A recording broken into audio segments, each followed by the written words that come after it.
Is the Haitian people resilient or just resigned? Is it resilience or resignation? A caveat about resilience. Resilience is a term that was invented or made popular by a French psychiatrist or psychologist. I'm not sure. His name is Boris Cyrulnik, and I'm not sure if he's which one he is.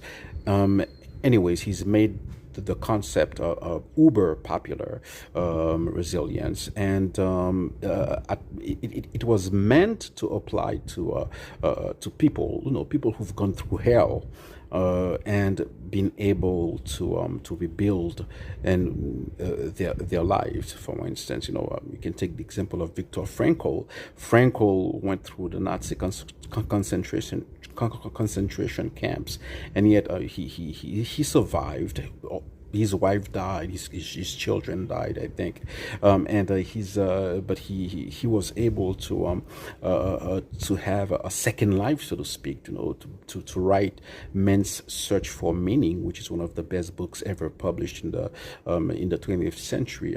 Yeah, so this is an example, a kind of a paradigmatic example of resilience, and yet people talk about resilience in the case of peoples, nations. They say like Haitians are resilient. I'm wondering if it's not resignation, if we are not mistaken. If you're not mistaking resignation for resilience, people are just resigned, perhaps because no, Haiti will have tried everything.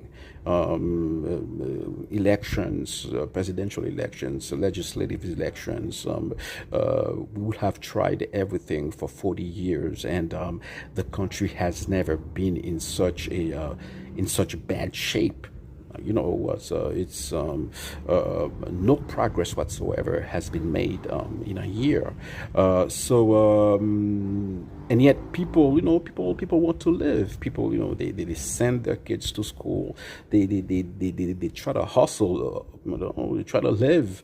People are trying to live. They have this instinct, to survive, and it's and they are resigned to their situation.